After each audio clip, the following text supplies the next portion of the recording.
Le triangle des Bermudes est considéré comme l'un des endroits les plus dangereux sur Terre, où des navires et des avions disparaissent sans laisser de traces. À l'opposé de la planète se trouve un autre triangle, connu sous le nom de Triangle du Dragon, qui renferme encore plus de mystères et de dangers. Le Triangle du Dragon est un territoire où disparaissent non seulement des navires et des avions, mais où se produisent également d'autres phénomènes inhabituels.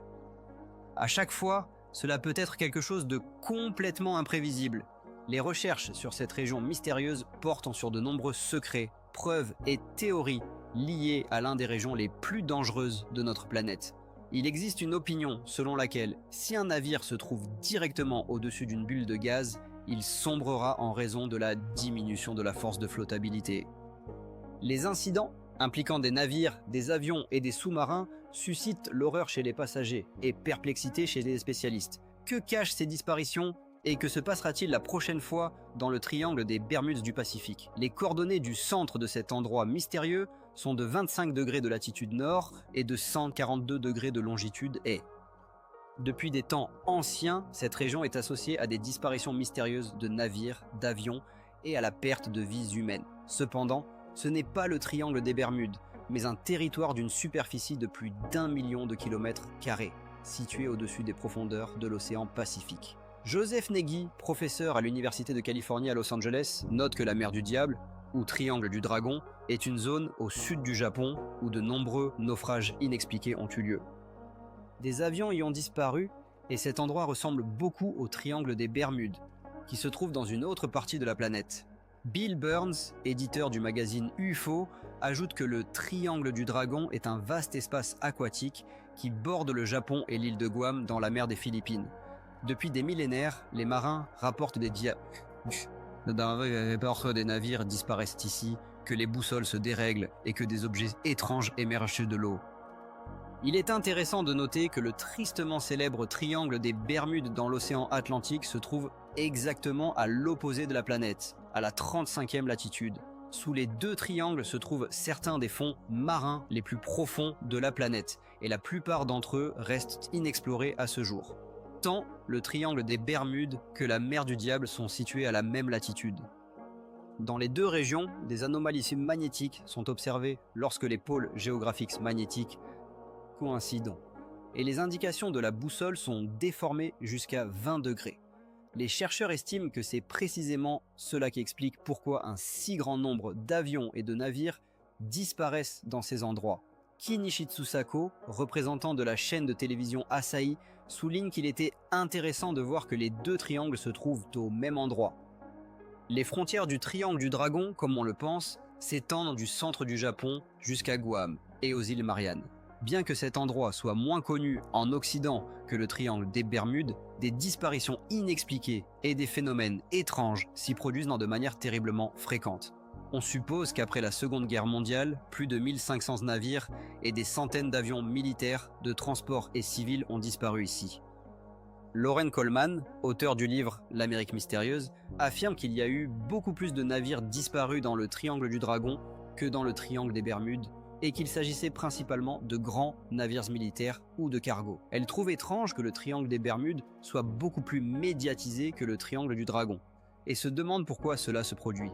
La mauvaise réputation du Triangle du Dragon est devenue connue du grand public en 1989, lorsque le livre de Charles Berlitz, Le Triangle du Dragon, a été publié. Auparavant, en 1974, Berlitz avait écrit le livre Le Triangle des Bermudes, qui avait levé un coin du voile sur cet endroit. Pendant de nombreuses années, il a étudié les rapports sur la disparition de navires et d'avions dans le Triangle du Dragon, ainsi que les témoignages de témoins sur des rencontres avec des ovnis. Selon ses recherches, les boussoles dans cette région tombent souvent en panne ou affichent des données incorrectes. Les navires et les avions dans cette région mystérieuse déviennent souvent de leur cap en quelques secondes. Les rencontres avec des navires fantômes sont décrites depuis plus de 100 ans et des centaines de navires, d'avions et même de sous-marins ont sombré ici sans envoyer de signal de détresse. L'une des affaires les plus terrifiantes étudiées par Charles Berlitz a été la disparition de la légendaire aviatrice Amelia Earhart. En 1937, elle a disparu, confrontée à des forces invisibles et inconnues. Après avoir parcouru plus des 2/3 du chemin autour du globe, soit plus de 35 000 km, elle a transmis son dernier message radio. Je serai heureuse quand nous aurons enfin laissé cela derrière nous », faisant référence à la direction vers l'est à travers l'océan Pacifique. Amelia Earhart a décollé de l'île de Guam, et des rumeurs circulaient selon lesquelles elle espionnait les États-Unis. Ce jour-là, le 2 juillet 1937, à 12h30, elle et son navigateur Fred Noonan décollèrent de Nouvelle-Guinée, achevant leur vol autour du monde. Ils devaient parcourir 4000 km jusqu'à l'île Howland pour faire le plein. Leur chemin passait par le triangle des Bermudes. Plus personne ne les revit. La boussole et les instruments de son avion tombèrent en panne, et après cela, l'avion disparut sans laisser aucun appel. La disparition d'Earhart reste l'un des mystères les plus énigmatiques de l'histoire de l'aviation. Le triangle des Bermudes est également associé à des légendes de navires fantômes qui apparaissent dans le brouillard. Berlitz relie à cette région l'un des plus grands mystères. D'énormes navires naviguant en mer sans hommes, cargaison ni équipement. L'écrivain affirme que des vaisseaux flottants sans équipage apparaissent ici depuis des siècles. Dans la culture japonaise, de tels navires sont généralement associés au mal et peuvent entraîner la perte des vivants. Des navires fantômes d'un déplacement supérieur à 100 000 tonnes dérivent sans défense dans le triangle des Bermudes. Si cela était vrai, comment tout l'équipage peut-il disparaître sans laisser de traces ? Dans son livre, Berlitz décrit plusieurs rencontres effrayantes avec des navires fantômes.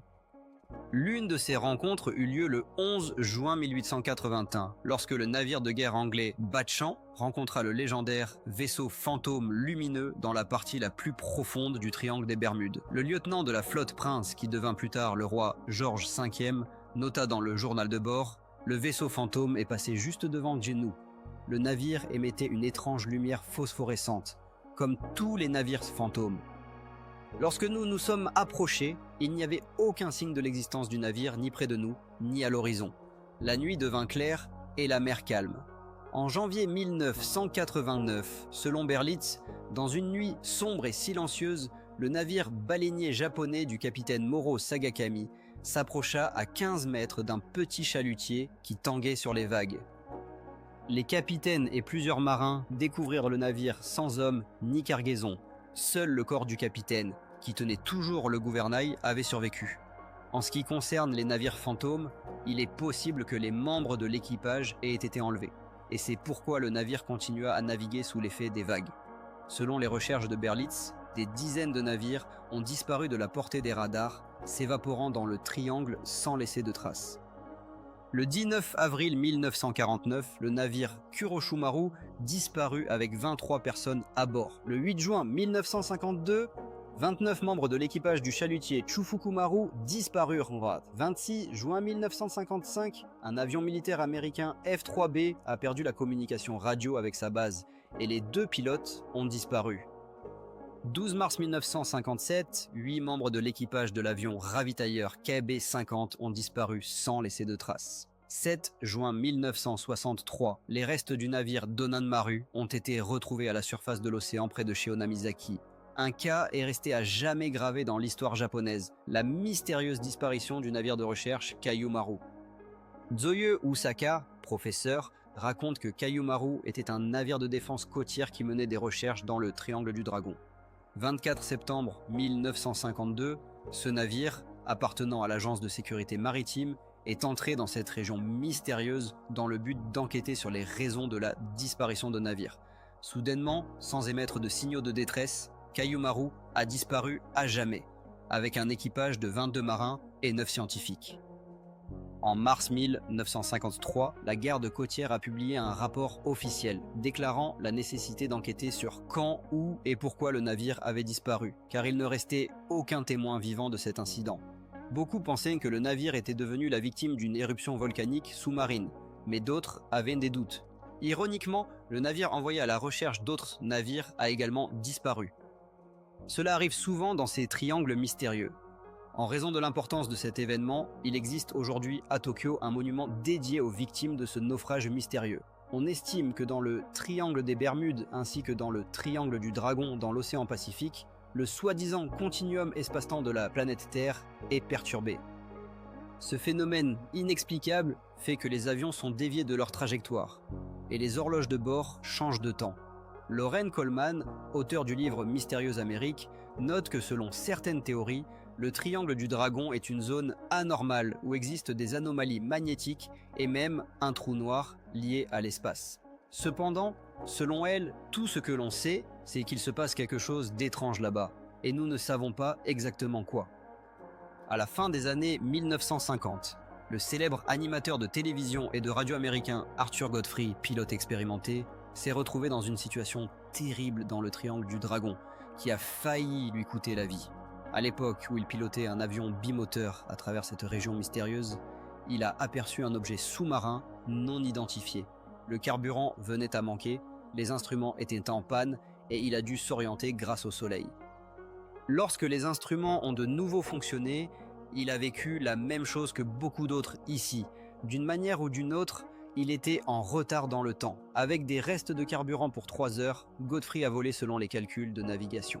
1 heure plus tard, les instruments se sont réveillés et il a pu reprendre son cap, mais il a ensuite rapporté qu'il avait inexplicablement perdu une demi-heure. Les aiguilles de sa montre avaient littéralement reculé toutes seules. Heureusement pour Godfrey et son équipage, ils ont pu atteindre Tokyo et éviter le terrible destin d'Amelia Earhart et de nombreux autres OS. Des cas similaires dans le triangle ont été rapportés par des pilotes militaires dans les années 50 et 60. Par exemple, Frank Hopkins, du 106e groupe aérien de transport, a écrit une lettre au magazine Argosy à propos des anomalies spatio-temporelles lors de son vol à travers le triangle du dragon à bord d'un avion C-77. Il se souvient: au printemps 1966, j'étais navigateur à bord d'un avion d'observation C-77 qui a décollé de l'île de Kwajalein et a pris cap sur Guam.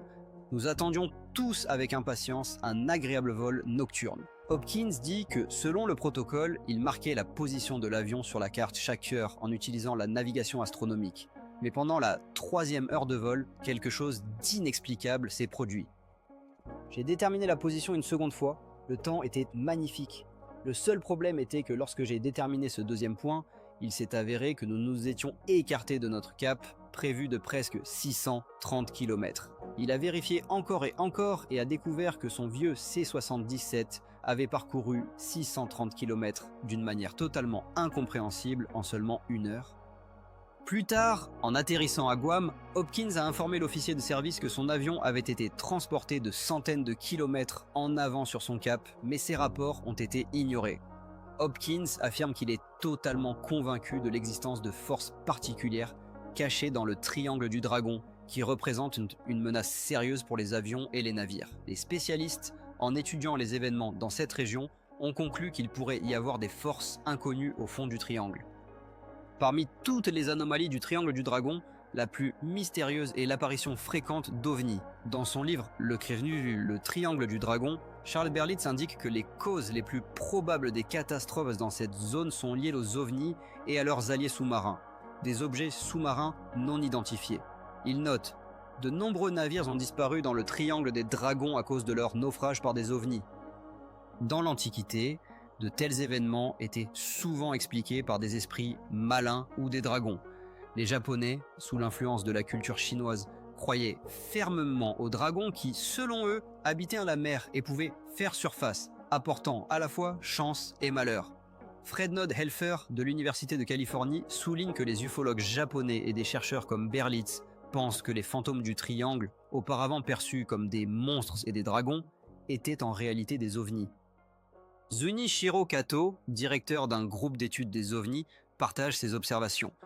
Lorsque nous avons étudié cette région, nous avons trouvé de nombreuses raisons intéressantes, d'un point de vue scientifique, pour les incidents que nous pouvons définitivement qualifier de mystiques. Il raconte un message reçu d'un bateau de pêche dans la mer du Japon, où des pêcheurs ont vu un énorme ovni se déplacer d'un côté à l'autre, ainsi que des lumières dans l'océan. Kato, qui étudie ce phénomène depuis presque 20 ans, affirme avoir réussi à capturer plus de 100, voire plus de 200 photographies d'ovnis. Il se souvient: j'ai photographié des ovnis chaque fois que je les voyais, ce qui se produisait 2 fois par mois. En particulier, le 14 juin 1997, il a pris une photo d'un disque lumineux se déplaçant rapidement, volant à une vitesse de plus de 800 km à l'heure au-dessus des eaux de la baie de Tokyo. J'ai photographié 3 ovnis qui volaient au-dessus de l'océan, près de Disneyland Tokyo. Ces 3 ovnis ont formé un triangle et sont partis en formation, ajoute-t-il. 10 personnes ont été témoins de cet événement, cependant, aucun reportage n'a suivi dans les nouvelles de Tokyo. Kato n'est pas le seul japonais cherchant à informer le public sur les ovnis volant au-dessus du triangle des dragons. Masonobu Miyoshi, éditeur d'un magazine Tokyoite, a été témoin d'un ovni en 1990 alors qu'il se reposait sur une plage à 50 km de Tokyo.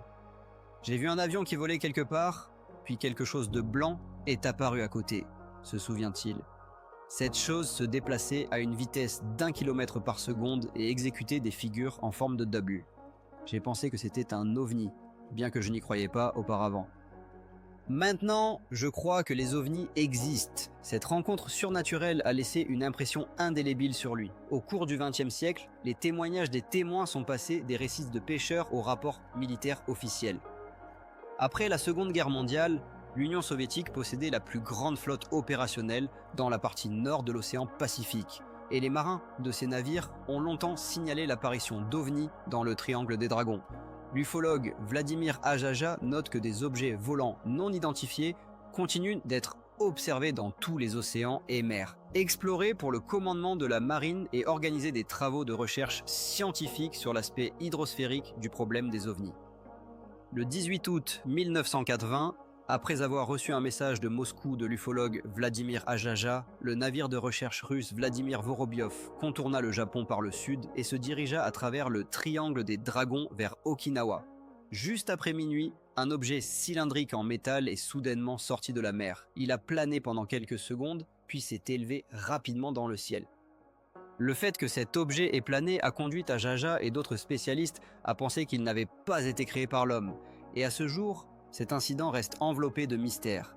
8 mois plus tard, le 17 avril 1981, un autre incident similaire s'est produit au même endroit. L'un des cas les plus récents et captivants s'est produit en 1981, lorsque les marins du navire Taki Kiyotomaru ont remarqué un ovni, plus précisément un opni, sortir de l'eau. Le 17 avril 1981, il faisait beau, la mer était calme. Le cargo japonais Taki Kiyotomaru naviguait à 200 000 de Kanazawa. À bord, il y avait plus de 30 personnes. Soudain, les gens ont ressenti un choc dans le navire. Les marins ont immédiatement supposé que quelque chose avait heurté le navire. Le navire japonais a rencontré dans le triangle des dragons un opéni qui a jailli de l'eau et a provoqué d'énormes vagues de choc qui ont frappé le navire. Le capitaine Usuda était à la barre lorsque l'objet brillant en forme de soucoupe est sorti de l'eau. Le diamètre de l'opni dépassait 15 mètres et il planait silencieusement. Les instruments du navire, y compris les compas, les capteurs et le moteur, ont cessé de fonctionner au moment où l'opni a commencé à tourner autour du navire. Le capitaine estime que l'objet était resté au-dessus d'eux pendant environ un quart d'heure, puis a replongé dans l'eau. Les vagues étaient si fortes que le navire que selon le capitaine,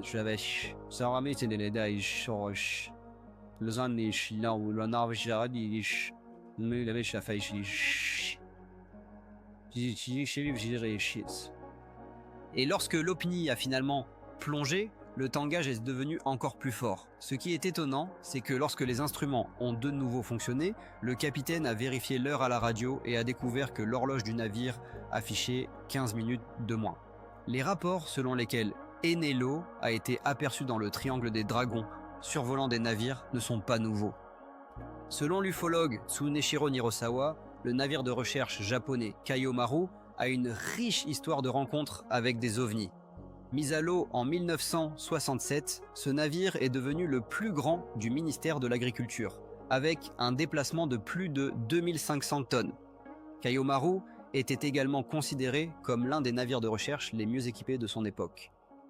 2 cas sont connus en 1984 et 1986, lorsque le navire de recherche a été poursuivi par un ovni. Au moins 9 scientifiques à bord, dont le chercheur Mikio Naganobu, ont été témoins de ces événements étonnants. En décembre 1984, M. Naganobu se trouvait sur les îles Falkland, situées à l'extrémité sud du continent américain. Junichiro Nirosawa, ufologue. La nuit, Il a vu plus de 20 objets lumineux flotter dans le ciel, puis s'éparpiller soudainement dans toutes les directions. Le deuxième incident avec l'équipage du Kaiomaru s'est produit 2 ans plus tard, en 1986, mais cette fois dans le Triangle des Dragons. Un énorme ovni, selon les témoins, ayant la forme d'un cigare et mesurant plus de 30 mètres de long, s'est rapidement approché du navire, puis a plongé dans l'eau. Selon M. Naganobu, une deuxième rencontre avec un ovni a eu lieu en 1986, dans la mer du Japon. Un énorme ovni s'est approché du navire, ayant une forme allongée. La seule chose que l'équipage a vue était une petite lumière rouge qui disparaissait lentement, mais cette fois, l'ovni était visible sur le radar. En septembre 1988, un article détaillé sur ces événements inhabituels a été publié dans l'édition japonaise de Scientific American Magazine. Scientific American Magazine a rapporté des incidents inhabituels dans le Triangle des Dragons, soulignant l'importance de ces événements en tant que rapport officiel d'un navire de recherche gouvernemental. Les informations sur les phénomènes étranges ne proviennent pas seulement des marins. Après la disparition d'Amelia Earhart, les pilotes ont réalisé que le ciel au-dessus du triangle était tout aussi traître que l'océan en dessous. L'un des incidents les plus révélateurs a été la rencontre d'un objet volant non identifié avec un avion. Convair 240 de la compagnie TOW Airlines.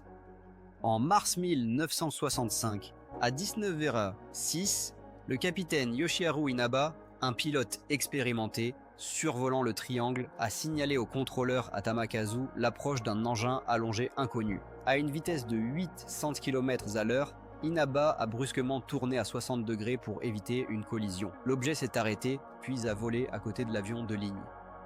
Le capitaine a décrit le Nello comme un vaisseau de longueur d'environ 15 mètres, émettant une lumière verdâtre. Plusieurs témoins ont observé cet événement depuis la Terre.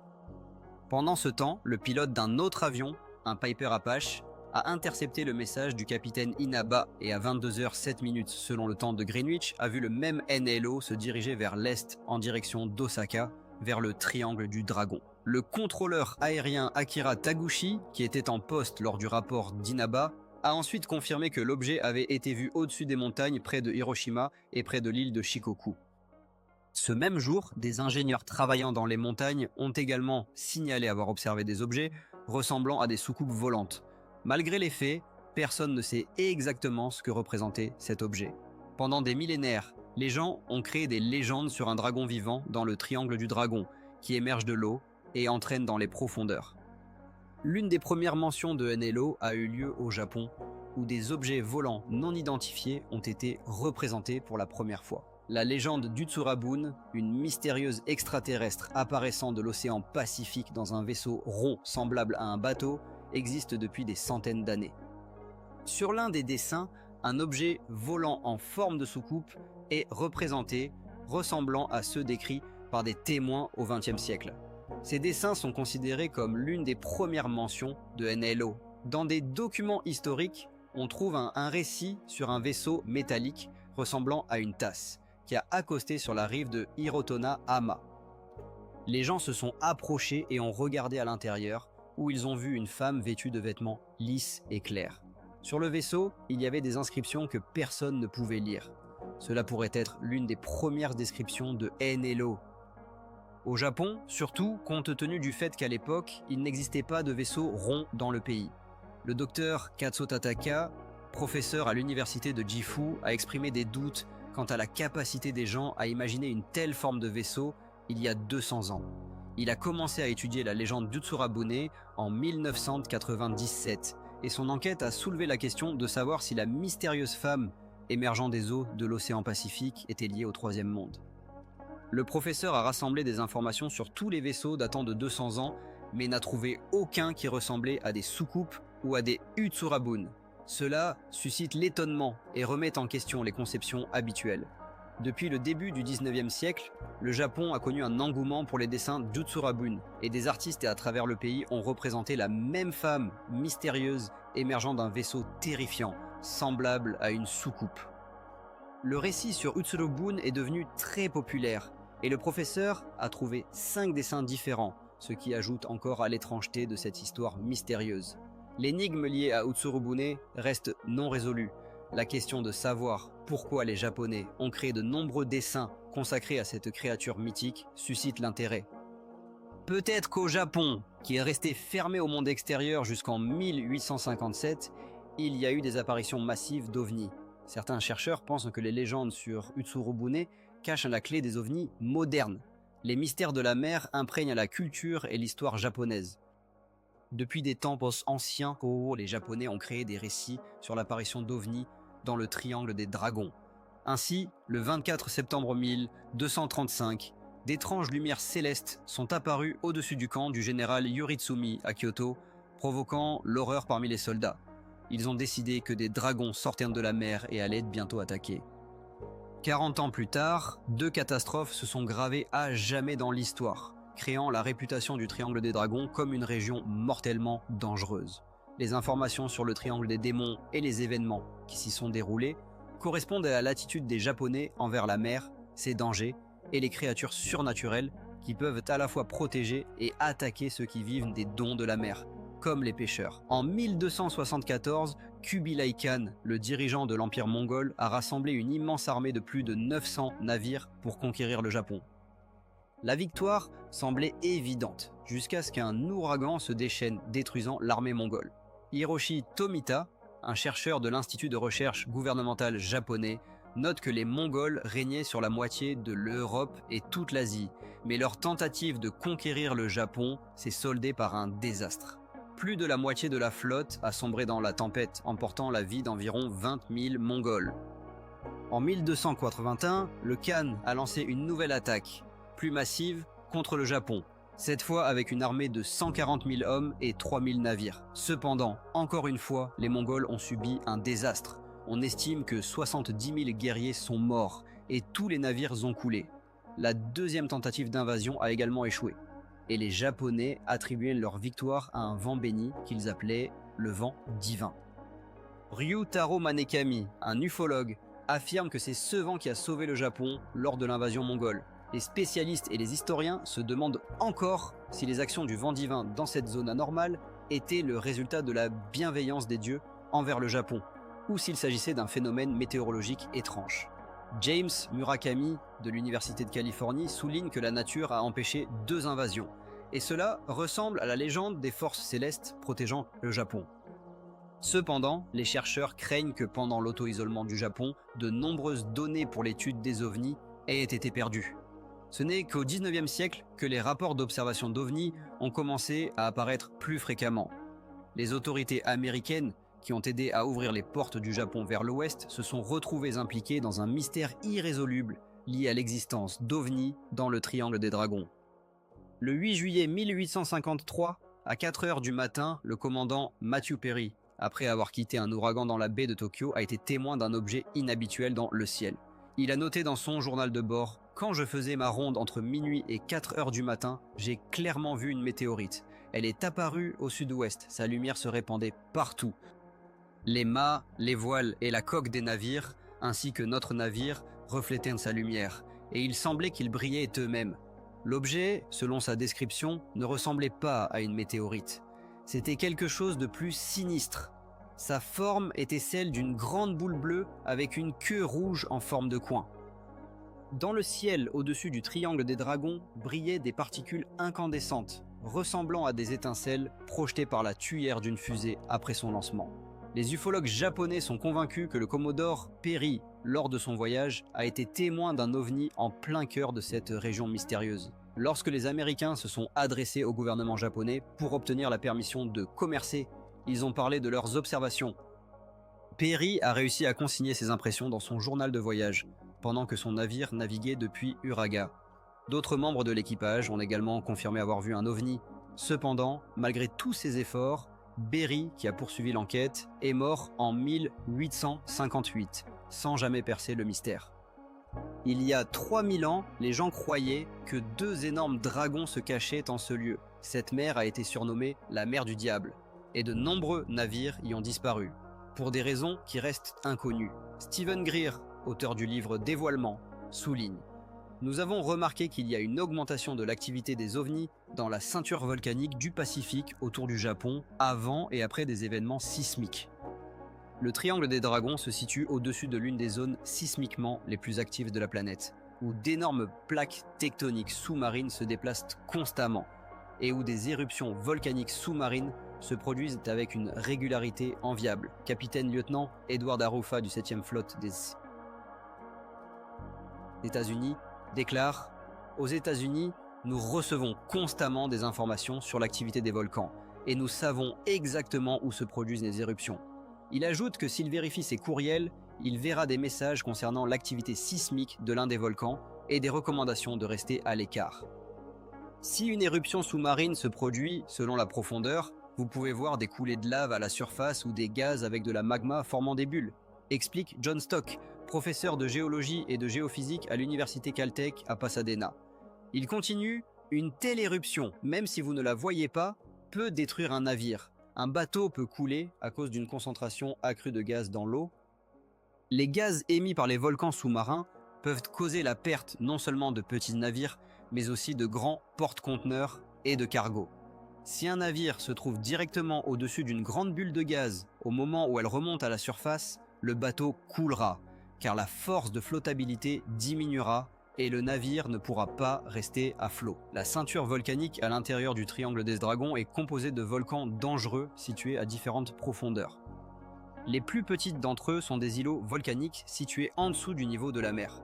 Rachel Harman de l'Université de Californie note « Beaucoup seraient sincèrement surpris d'apprendre que la majeure partie des éruptions sur la planète se produit au fond de l'océan. » Dacquez, également de l'Université de Californie, ajoute « Le fond de l'océan Pacifique se déplace d'est en ouest, et comme il se comprime, l'eau entre en collision avec des roches chaudes, formant des volcans. » Ken McDonald, un autre scientifique de l'Université de Californie, avertit que les volcans autour des îles Mariannes peuvent émettre des aérosols et des particules solides qui atteignent la stratosphère, créant des conditions dangereuses pour les avions. Un autre phénomène menaçant du triangle des dragons est ce que l'on appelle les vagues triangulaires. Tetsuo Asaki, capitaine du navire d'Impiamaru, décrit « De grandes vagues de 2 à 3 mètres s'écrasent sur le navire de tous les côtés, créant d'énormes vagues de plus de 20 mètres. C'est le phénomène le plus dangereux que j'ai jamais vu. » Le docteur Hiroshi Tamita de l'Institut japonais de la mer explique que le Japon se trouve dans une région où soufflent de forts vents saisonniers. En hiver, on observe souvent de mauvaises conditions météorologiques et de la turbulence. Les vents soufflant de différentes directions créent des vagues triangulaires, qui représentent un phénomène dangereux. Le professeur Takuji Waseda de l'Université de Tokyo ajoute que le terme « vague triangulaire », connu en japonais sous le nom de Sankang Go Nomiya, a des racines anciennes. Cependant, d'un point de vue scientifique, la nature de ce phénomène reste un mystère. Ensemble, ils ont mené une expérience unique dans le plus grand bassin de vagues au monde pour démontrer la puissance destructrice des vagues triangulaires et des courants caractéristiques de cette région. Un message en provenance d'un navire américain a signalé l'observation d'une vague d'une hauteur de plus de 30 mètres, bien que ces dimensions aient été évaluées uniquement à l'œil sans confirmation scientifique. Le docteur Tamita note que son équipe s'efforce de mesurer les vagues de manière scientifique, en utilisant 32 pistons, dont l'amplitude des oscillations de phase est contrôlée par un ordinateur. Pendant le test, la force des vagues peut être mise à l'échelle et un phénomène similaire peut être observé dans l'océan ouvert. Le professeur Waseda illustre la nature des vagues triangulaires en expliquant que lorsque 2 vagues se heurtent, la trace de la vague forme un triangle. Lorsque le navire rencontre de telles vagues, son mouvement devient imprévisible, ce qui peut entraîner des situations dangereuses, y compris des tourbillons qui représentent une menace pour les navires. L'énergie des vagues triangulaires s'accumule, et leur amplitude peut être très élevée en raison des vagues croisées. L'impossibilité de prédire le vecteur d'application de la force crée d'énormes risques pour les navires. Ces vagues triangulaires ont causé de nombreux naufrages et pertes humaines dans la région du triangle des dragons. Le docteur Tamita estime que cette technologie scientifique ressemble à une image puzzle dans laquelle il n'y a pas de place pour les ovnis. Il souligne qu'il s'agit d'une zone dangereuse, mais ne peut pas déterminer si les incidents sont le résultat d'une activité volcanique, de cause naturelle ou de mystérieux ovnis. Depuis des centaines d'années, des rapports sur des disparitions dans le triangle des dragons et des rencontres effrayantes avec des ovnis continuent d'affluer. Cet endroit est comparé à son mystérieux homologue des Bermudes, et de nombreux chercheurs l'appellent une zone dangereuse, le triangle des Bermudes du Pacifique. Hiroshi Yamamoto, journaliste et écrivain, partage son opinion. Et j'ai lu tous les rapports et je pense que de nombreuses personnes ont vu des ovnis mais n'en parlent pas. Il ajoute que certains refusent d'y croire tant qu'ils ne le voient pas de leurs propres yeux, mais souligne qu'on ne peut pas toujours se fier à ses yeux.